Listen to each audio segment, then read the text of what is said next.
was getting carried away with the tune. Hey guys, welcome to the channel this afternoon. Good to be on with you again. I'm Dr. Sylvia, this is AskAwayHealth, and this is a wonderful, wonderful day because I'm celebrating this week, meeting or hitting the milestone of 1,000 subscribers on my YouTube channel. So it's really, really a great achievement for me, considering that we started from zero, where as you do, and it wasn't really clear what we're going to achieve with the channel. So I'm really thrilled. I feel so blessed that over 1,000 people find that we're providing something useful, something valuable, and so they decide to subscribe to the channel. So if you're one of those people, big ups to you. Thank you so much for being part of this journey.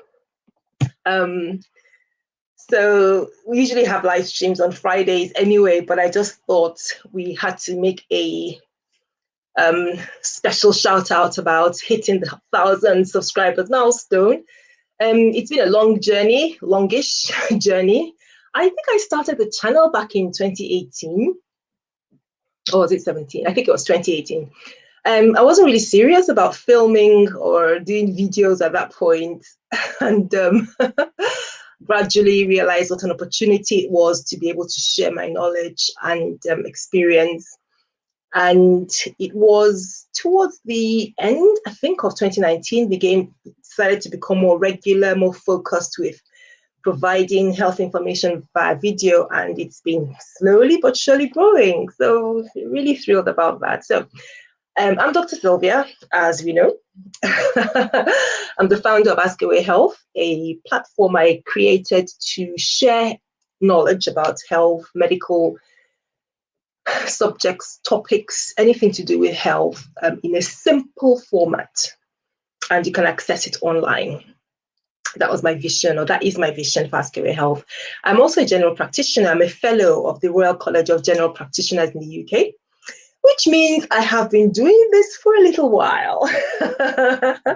I've been practicing for about 20 years. I also have a special interest in women's health and children's health, and I have a diploma with the Faculty of Sexual and Reproductive Health in the United Kingdom. So this is a little bit about my background and why I think I can make a little bit of noise about medical issues. I'm also a YouTuber, and I like to just produce and create videos in a way that I can explain a medical issue, highlight my explanation with graphics, and just, try and get you to understand why this should be this way or why this works this way. And my goal is to help you make smart health decisions. So AskAwayHealth is all about simple health information online that helps us do the things we need to do to promote our health, either recover and prevent illness in the first place. And so we have a website, which is www.askawayhealth.org. And we have on that website a combination of a blog as well as a consultation platform. So you can go onto the website and read health information topics, health information material. But you can also request a consultation, or you can ask a question, and one of our clinicians will send the response to you. So I'm just going to put the details for that. I should have done this actually. I just forgot. AskAwayHealth.org. So I'll just put that on. And yeah.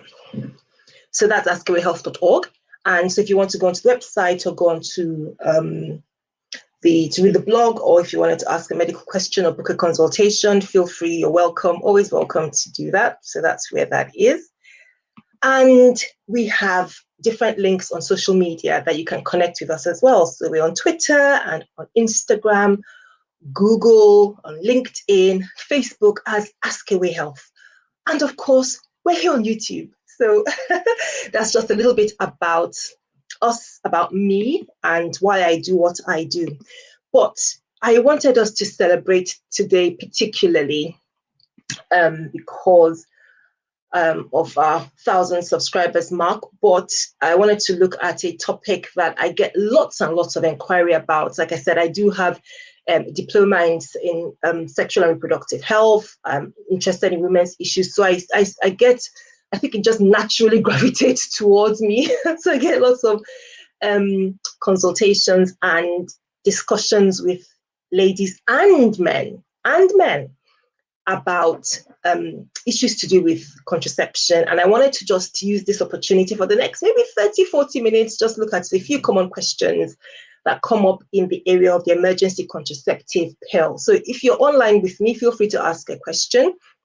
I do have some questions that have come into our platforms in the last couple of days.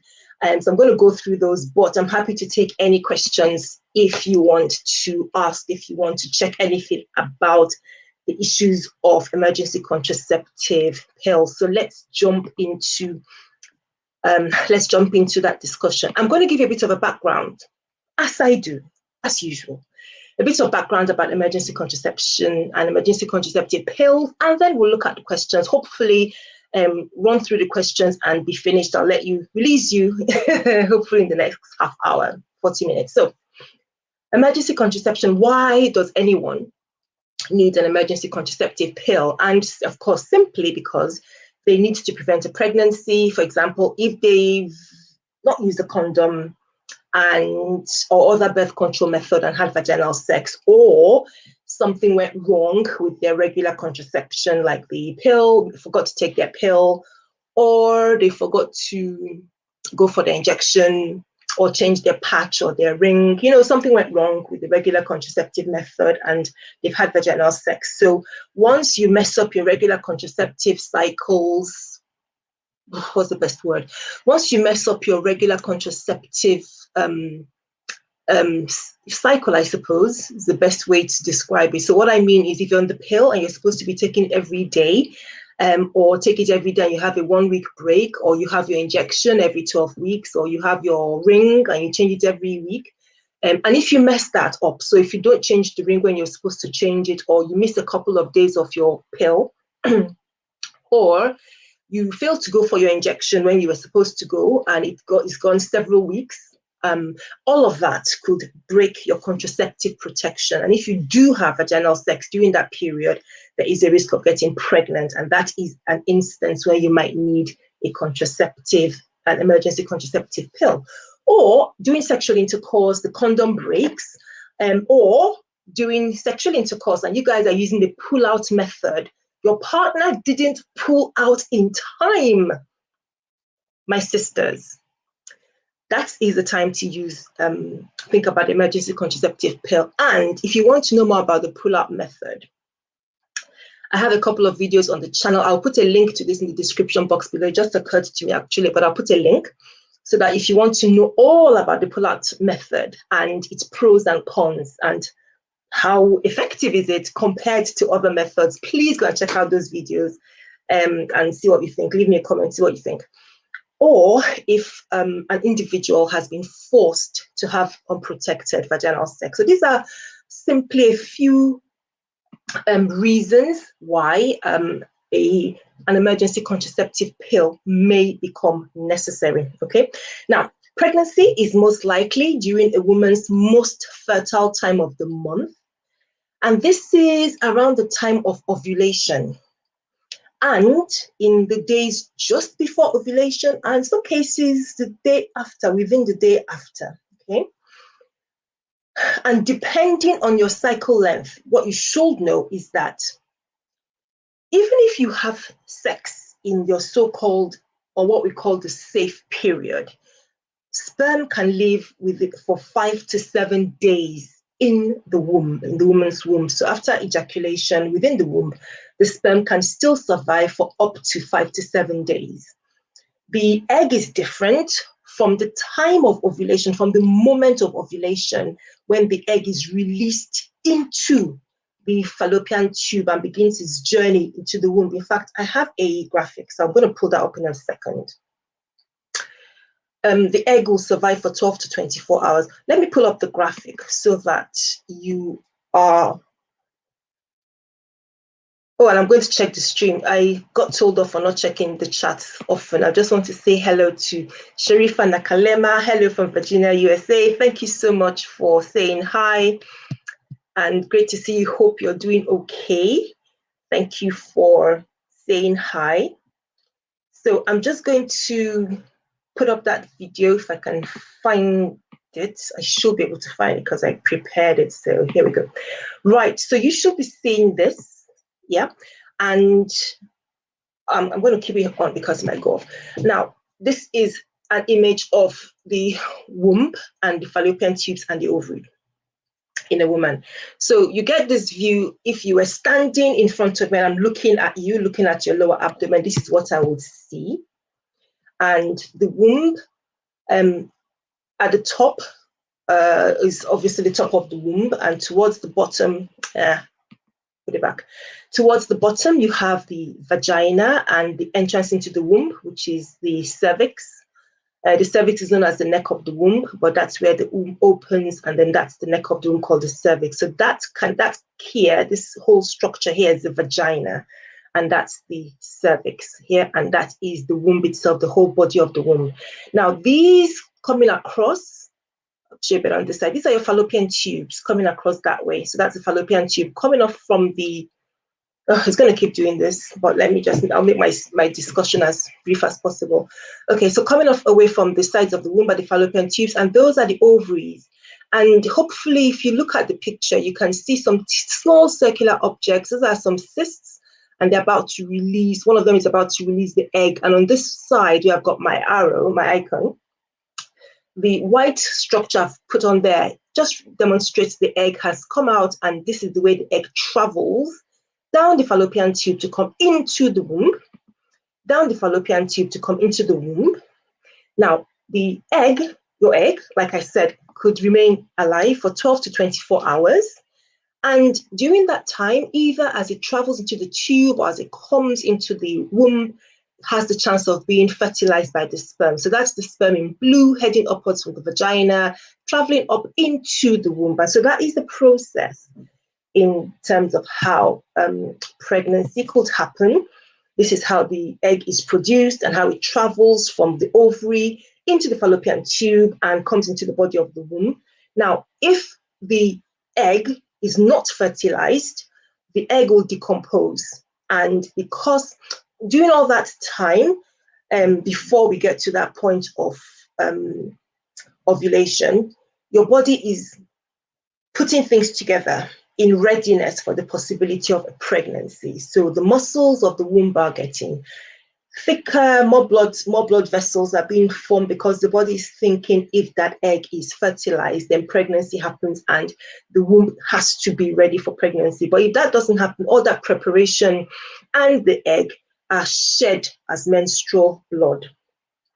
So that's how it happens. If pregnancy happens, the womb's muscle, blood vessels, and all that, they start to increase, they start to grow. But if it doesn't happen, all that starts to get, what's the best word for it? The body just starts to remove it, just starts to get rid of it. And that is what we pass as menstrual blood.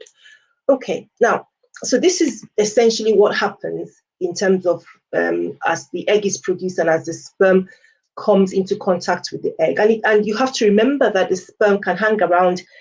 So, for example, now that you know that the sperm can live for 5 to 7 days, you can realize that if you think, oh, all right, we'll only have sex around, or we'll only avoid having sex on the day of ovulation. But if you have sex 4 days before ovulation, that sperm can survive for another 1 week and hit the period when ovulation happens and the egg is released. So if you think I'm having sex during my safe time and you're not using protection, you could fall into that kettle of tea, which you probably don't want to if you're not planning to have a pregnancy at that point. So I'm also going to talk about fertile window. One of the questions that we have on here actually this helps me describe that better. So I'll leave that until that point to talk about the fertile window. But generally, it's described as the ovulation day, your fertile window, which is the period of the month when, as a lady, you are most fertile, is the ovulation day and the 5 days before ovulation. Those are the most likely times that a woman is likely to get pregnant. Those are the most likely times of the month a woman is for getting pregnant, is able to get pregnant. I'm trying to speak grammatically and trying to make my grammar correct, and it seems to be letting me down. But anyway, so there's almost no chance of getting pregnant if you have sex before or after the fertile window. So one of the things that is useful to establish is your cycle length, and that will help us determine what your fertile window is and what your safe periods are. But please, unless you're trying to get pregnant, if you're trying to avoid pregnancy, please don't rely on this, because we all have different cycle lengths, and a lot of the times that we calculate are estimates. And so contraception, if you're having regular sex and you're not ready for a pregnancy, contraception is really your most effective method to prevent a pregnancy, instead of relying on the dates alone for majority of people. I'm not saying some people don't do it, don't practice the calendar method. I'm not saying they don't practice it and sometimes get away with it, but it does come with risks. It has a higher chance of ending up in an unplanned pregnancy than in the other modern contraceptive methods. And if you want to learn about that, because I don't want to digress, otherwise we'll be here all day, please check out my channel where I do talk about other methods of contraception in one of the videos. So pregnancy doesn't always happen the minute or the second you have sex. Because the sperm will swim up to meet, even if the egg is ready and waiting at the mouth of the fallopian tube, and there's still some time. So what I'm trying to say is that there's a small window that could be a few hours or days to prevent the egg meeting the sperm and future pregnancy. So this is where the whole concept of emergency contraceptive pill comes in. And of course, apart from the pill, there are other methods of preventing pregnancy, such as the intrauterine device, which you might know as the copper coil. That is the other method that's available at the moment.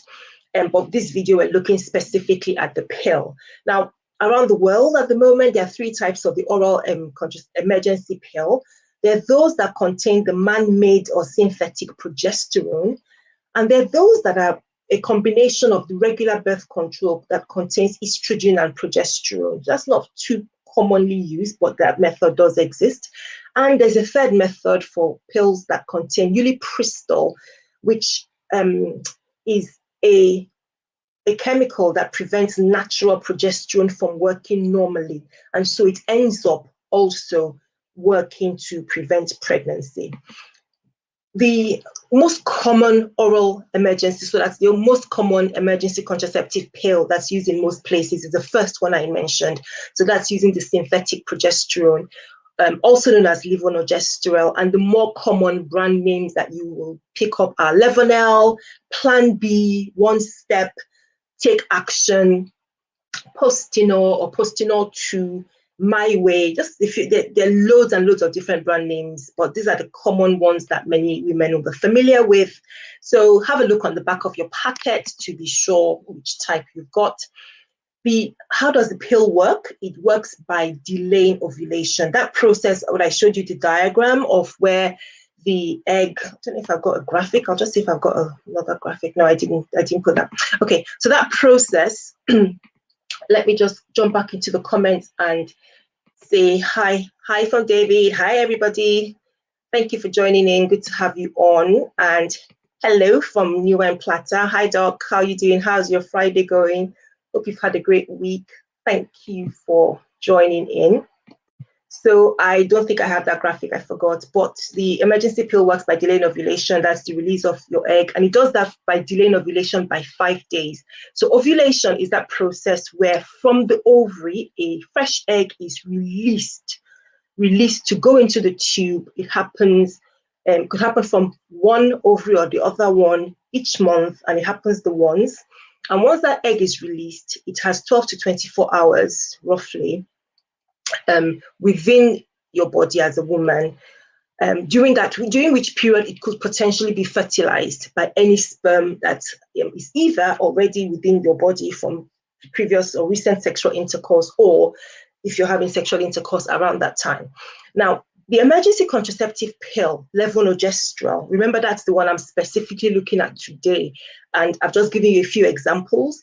It's most effective when it's taken up to 72 hours after sex. So roughly, you're advised to use it within the first 3 days. And that's when it's most effective. And so what we say to women is take it as soon as possible after sexual intercourse, okay? And it's most effective if you take it before you ovulate. So in that time of your cycle before you ovulate.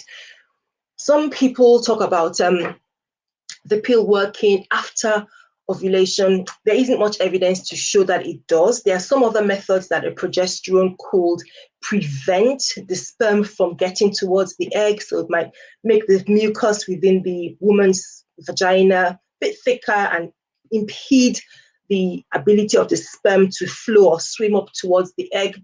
How effective is that? We don't really know. But for these particular pills, we rely on its method of delaying ovulation as being the principal way of working. And so they won't work if you've already started ovulating. So if that ovulation has begun, it's not likely to work, which is why it's important that you know, especially if you don't have a regular form of contraception, you should know your cycle, know when your fertile window is, and know when you're most likely to be ovulating. Using a fertility app or some of these apps that help you record your period, help you keep a diary of your period. They also point out when your most fertile window, when your fertile window is, and when your safe period is. So those are useful tools to have around.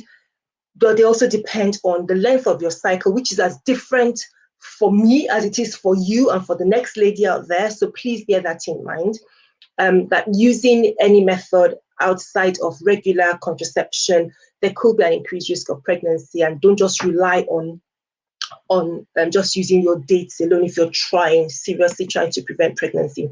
So with that sort of background out of the way, let us then have a look at the first question. I'm just going to be popping into and out of the chat to see if we've got any question. Yep. But I'm going to go to the first question that we had that came in. So let me pull it up on the screen so that you can read it alongside with me. Okay. So I started bleeding 4 days. I started bleeding 4 days after I took the pill, but my period is not due for another 2 weeks. What does this mean?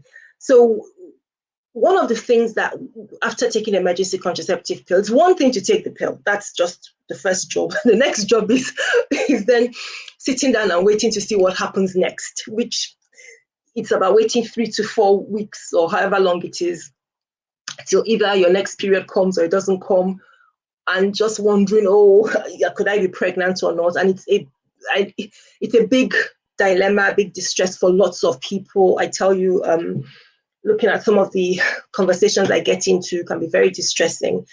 I would say that the only way to prevent this kind of distress is by using a regular contraceptive method. But by the time we've got to this point, the horse has already left. The horse has left the building, or the cart has just gone ahead. And so what we're trying to do is manage the situation that we have in front of us. And if you've taken the emergency contraceptive pill and you develop a bleeding situation that seems unusual, what does it mean? So if you started bleeding 4 days after taking the pill, even though your period is not due for another 2 weeks, what does this mean? It's likely a side effect of the pill, assuming you've taken the pill in the way it's supposed to be taken. So first of all, you've taken it before you ovulated, and you've taken it as soon as possible after sexual intercourse. Those are the two main ticks that you have to observe, or the two main criteria you have to observe when you're taking the pill. As long as you're not pregnant, that is before this episode of sexual intercourse, and you don't have a sexual infection or other cause of vaginal bleeding, then this type of bleeding that we're looking at in this particular question is most likely as a result or as a side effect of the pill.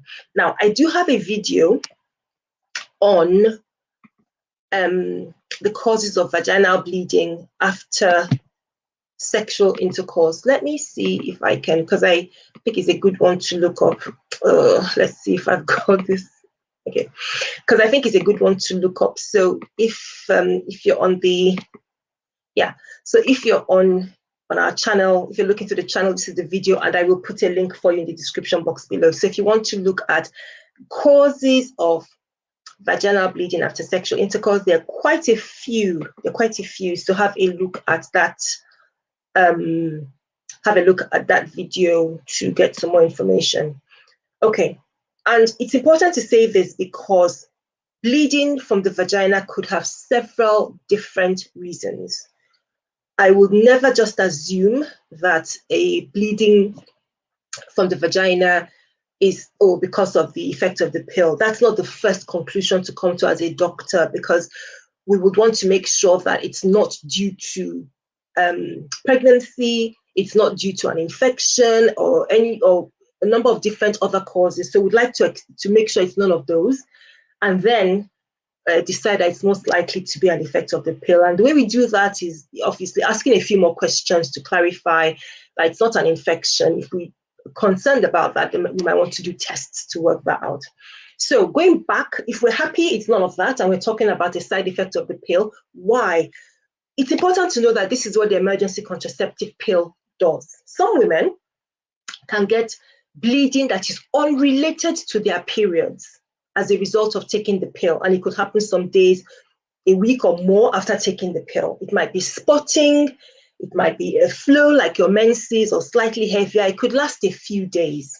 That's one thing that the pill could do in some women.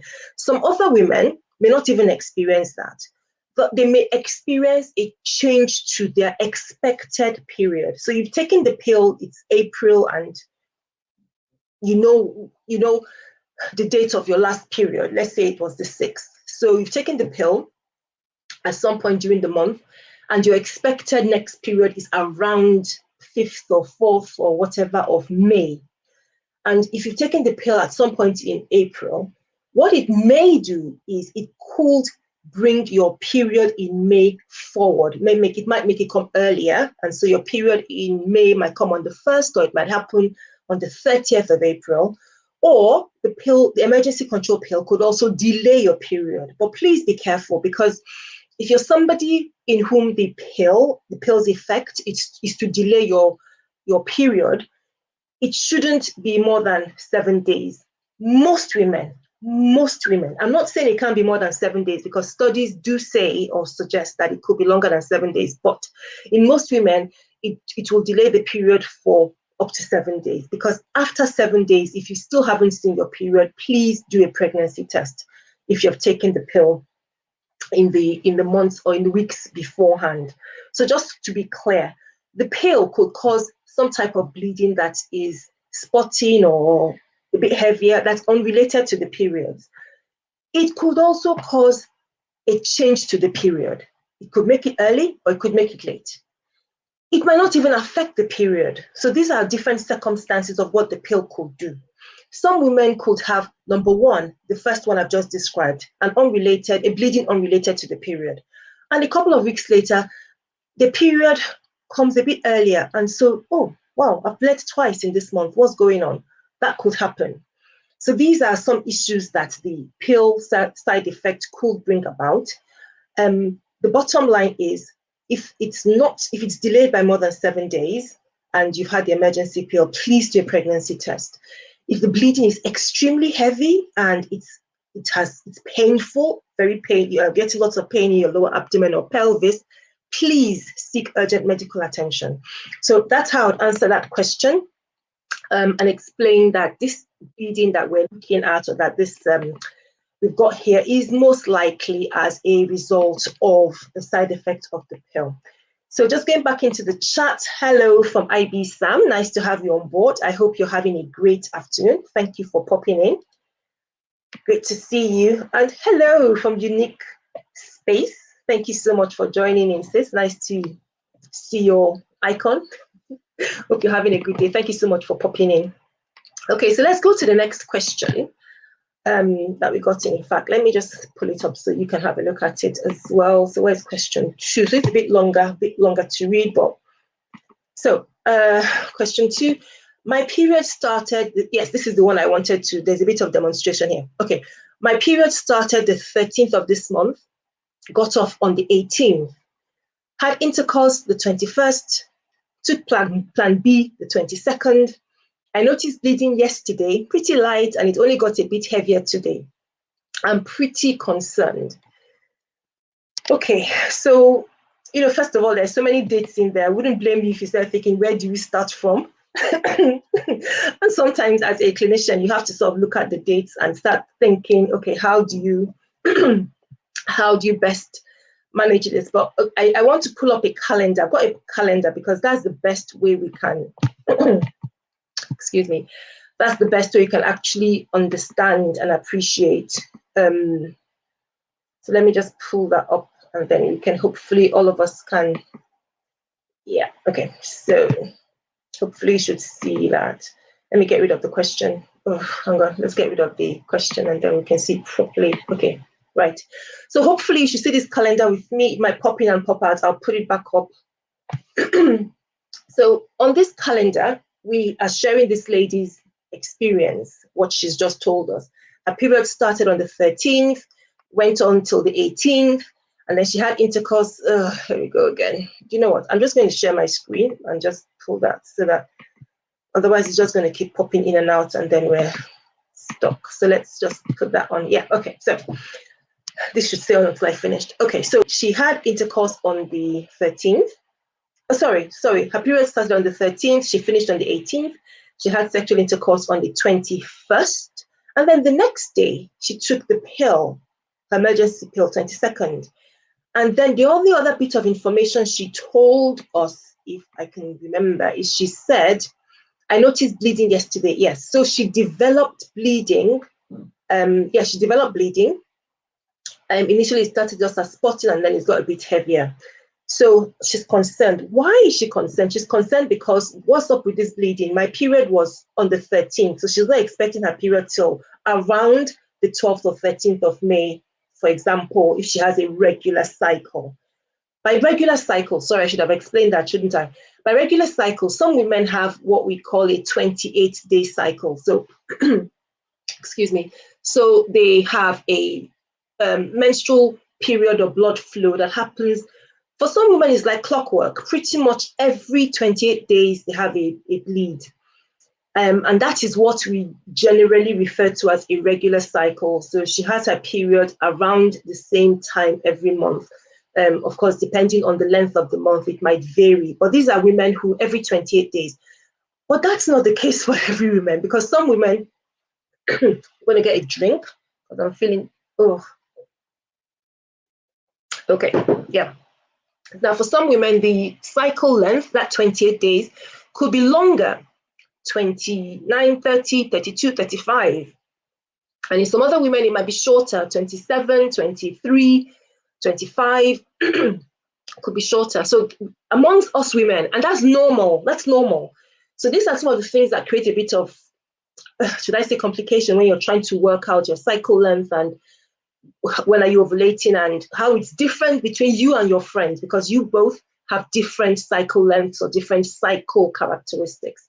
But going back to this lady, she's worried about, could she be pregnant? So let's ask, is it possible? Can we look at this calendar and work out what she's done? And let's score her, if you like. No disrespect, I'm not putting any pressure on her, because sometimes you just don't know and it can be a bit confusing.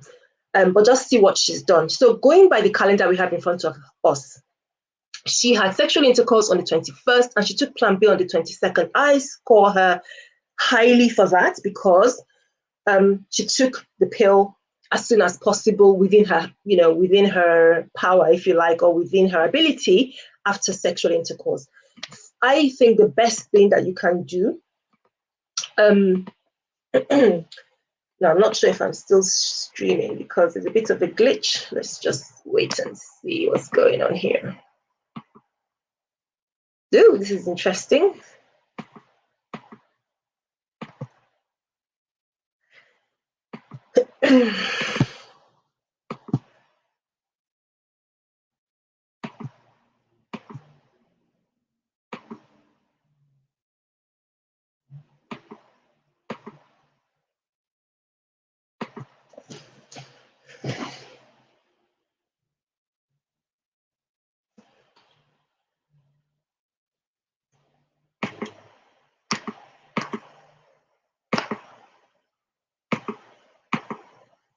Oh, what a shame. What's going on?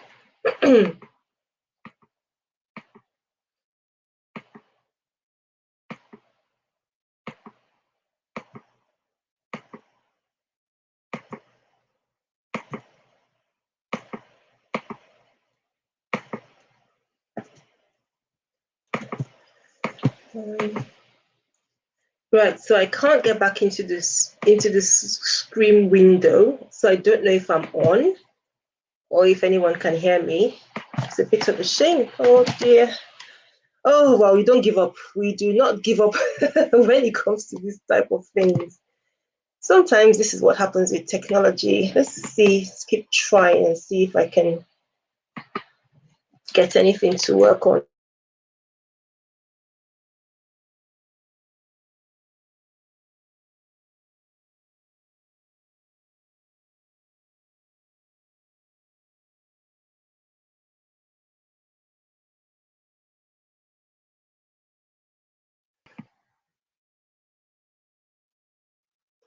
Okay, are we still on or are we off?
Hi, I'm so sorry, guys. I cannot explain what happened. This is my first. I had to shut the computer down and then restart. So I'm actually impressed that it's still showing. So I'm really sorry about whatever it was that just happened. I've just seen your comment, unique space. I didn't realize because it was just a blank screen. I couldn't move, so I couldn't even see your comment until just now.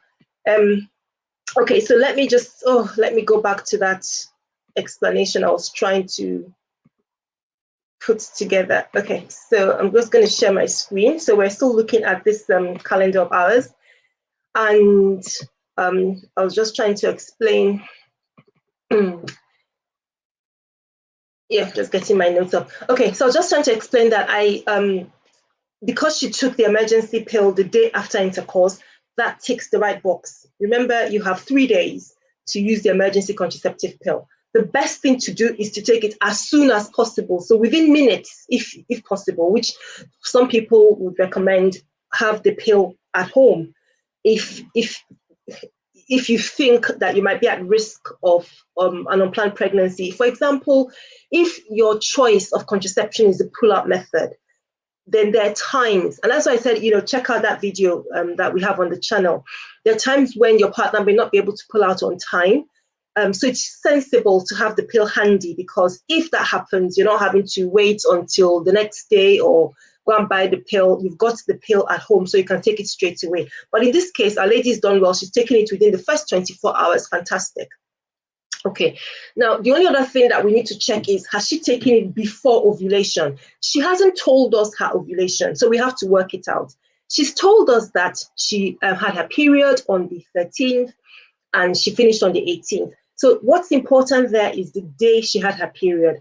Assuming that her period is regular, her cycle is regular, then we can estimate that her ovulation will be 12 to 14 days from that day when she had her menstrual, from the first day of her period, which as an estimate takes us to the 27th. So you could estimate that ovulation is likely to fall on the 27th for this particular lady, assuming her cycle is regular, assuming she has one of those cycles that is 28 days, giving that assumption. Now, if her ovulation day is 27th, remember what we defined the fertile window. And this is why I said I was going to explain what the fertile window is in this particular graphic. The fertile window is the day of ovulation plus the 5 days beforehand. And that's the period when a lady is most likely to be pregnant. So let's count back on this screen. 27th is ovulation day, potential ovulation day, because it could be 1 or 2 days before. That's what I'm saying. The thing is, it's not an exact science. Even on the apps, these are giving you estimate days. So it could be a day before, a day after, and nobody can tell you the exact minute of ovulation. Yes, you can use body temperature, the texture of the mucus to sort of estimate around the time ovulation is happening, yes. But the exact moment when it happens, we don't yet have a way of identifying. But going back to her date, so her fertile window is from the 22nd to the 27th, because that incorporates her 27th, which is the day of possible ovulation, as well as the 5 days beforehand. It means that if she has unprotected intercourse from the 22nd up to the 27th, or even the 28th, she could get pregnant. But she's taking the pill on the 22nd. Even though it's within her fertile window, it's still very well before ovulation. So her pill is likely to work. So we have 2 reasons for saying that this lady's pill is likely to work. And so she's unlikely to be pregnant. So what's the cause of this bleeding that she's concerned about, that she's having a few days later that she's concerned about? Well, going back to the explanation of the first lady, it is possible that this bleeding is a side effect of the pill, because as we've said already, it can cause the menstrual period to be delayed, it can bring it forward, and it can even cause some bleeding that is unrelated to the period. And so this is what I'll say to this lady, not to be concerned, because going by the way she's taking the pill and going by the date she's taking the pill, it's probably going to work. It's likely, most likely to work for her to prevent the pregnancy, and that the bleeding is likely a side effect. And of course, I would also be saying to her, or checking with her, that is not as a result of any problems like an infection or the other causes of vaginal bleeding. That I don't want to go into that and take too much time. So thank you. Thank you so much for your encouragement. Yeah, don't give up. I have to keep on pushing on. Okay, so let's go on to the third question. I'm going to just try and make this very quick because we must not stay here beyond 3. The next question, let me just pull it up for you guys so that you read along with me. Number 3, suppose I took Postinor 2 on the 4th day. Is it still effective? So Postinor 2 is, you remember I mentioned some of the common brands for levonorgestrel, that's the synthetic progesterone. So it's the same as Plan B, or as Postinor, or as Levonel, or Take Action. They're all the different brand names for the same. Well, she says she's taking Postinor 2 on the 4th day. I presume she means she's taking it the 4th day after sexual intercourse. That's the way this question makes the most sense. Is it still effective? The answer is less likely to be effective as if she had taken it on day 1. So we need to be realistic. The drug is marketed for you to take it as soon as possible after intercourse, and take it. It's most effective if you take it within 72 hours. So you've got 3 days. And the way it works is, it is the most effective on day 1. The effectiveness then starts to go down from day 1, day 2, day 3. So that by the time you're getting into day 3, while it's still effective, it is less effective than if you had taken it on day 1. So we don't recommend taking Postinor 2 after the 3rd day. Now, there are some instances where things just happen and the person comes on to day 4 or day 5 after sex. Is there anything that they can do? Yes. There is another type of pill called ulipristal acetate, or that contains ulipristal acetate, which can be used up to 5 days after sexual intercourse. Okay, so that's a different type of, and it's one of those I referred to earlier. So that's an option for somebody who's found herself 5 days or within 4 or 5 days after sex. That pill is an option. The other option is the copper coil, or the intrauterine device, which can be inserted up to 5 days, so 120 hours or 5 days after intercourse, and is effective as an emergency contraceptive method. So those are the 2, if you like, backups for people who sort of go beyond the 3 days or the 72 hours that we have with the levonorgestrel. Okay, so let's quickly look at, let me just come back here, make sure I'm not missing anybody. Okay, good. So I think we have time for one more question. I think I'm just going to go through this very quickly, but we have time for one more question. So let me just put it up so you can have a look at it as well. Doctor, I took emergency pill immediately after unprotected sex. A week later, my menses came. After 1 week, it came back. So last month, my menses came twice. This month, it came again. Please help. Okay, so in this instance, what do you think? So this is a person where, we need to have a discussion because we don't know much. Unlike the first lady who gave us dates, and so we could work out when her last period, we could work out her ovulation. We could make some reasonable guesses. In this case, we can't. We don't know anything. She just says, she did that and she did that. So really, it's difficult to answer this one without getting some more information. What was your last period, menstrual period? So the first thing I want to know is, what was her last period? And next, I want to know what her cycle is like. Because assuming she's referring to this April, or no, maybe she's referring to March, I suppose. I would like to know, what was your period like in January and February, just to get an idea of her pattern. And then I can work out what her cycle length is like. And then I can decide whether what she says a week later, that week later her menses came, was that actually menses, or was it the side effect of the pill, which we said can happen? And then she says after 1 week it came back.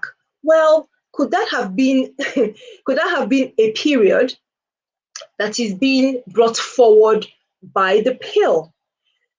So I can easily explain those 2 episodes of bleeding and say, well, one may be the side effect of the pill, while the second one may be the menses, but it's coming a little bit early because it's the effect of the pill, which is something that can happen to some women. And it's possible that's what she's going through. But the other thing, and I always say this, is we won't just assume that any unusual bleeding is because of the pill. We always want to check. Could it be, because if somebody is looking for the emergency pill, she's had unprotected sex. Let's not forget that there is a risk of sexually transmitted infection, whether it's the condom that broke or the condom wasn't used, whichever scenario, they have had unprotected sex. And so the possibility of sexual infection transmission is high. So we should be asking about the possibility of, one of the things that a sexual infection can cause is it can alter your bleeding pattern as a woman. So it can cause an irregular menstrual flow, a heavier flow, painful bleeding, smelly discharge, and these are some of the symptoms that could happen when you've taken the pill. So we ask these questions to try and work out and explain the possibility of the bleeding. Now, the other concern that many women have is implantation bleeding, because they think, okay, oh, the pill has failed, I must be pregnant, and therefore this bleeding is implantation bleeding. And I have to add here that the type of bleeding or the bleeding you have doesn't tell you whether the pill has worked or not. So I sometimes get questions saying, oh, I took the pill and a couple of weeks later I had bleeding. Does that mean the pill has worked or not? The bleeding can be side effects of the pill. And whether or not the pill has worked depends on whether you took it the way you should have taken it. Because don't forget, it has up to 97, 98% effectiveness as a contraceptive method if it's properly used. But you can't rely on the fact that you've bled or you haven't bled, and that indicates that the pill has worked or hasn't worked.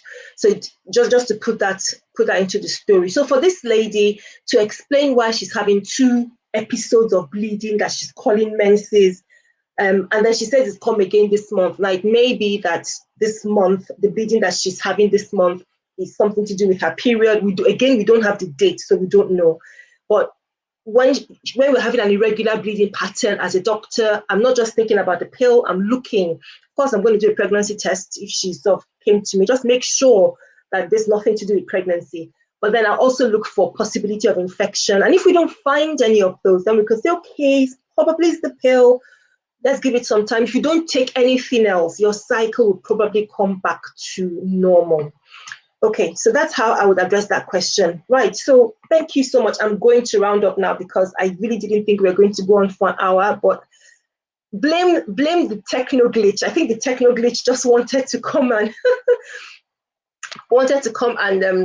celebrate with us since we're marking our 1,000 subscribers achievement. So guys, thank you so much for listening, and whether or not you're watching and listening in the live chat or in replay, thank you so much for your time. Of course, I will be back here again next week Friday for another live stream topic, and we have another video coming out on Tuesday as we do. So videos come out Tuesdays and Fridays, and you can ask a question, send a comment, reach us on any of our social media platforms, like I've said, on Instagram, Twitter, Facebook, LinkedIn, or Google. We're all AskAwayHealth, and you can send a message to the website on info@askawayhealth.org or read a blog. So I'm just going to close it up now, and I hope you enjoy the rest of your Friday and have a lovely weekend. Thank you so much for sticking with me despite the efforts of the tech gremlins. Have a lovely weekend, everyone. God bless. Bye-bye.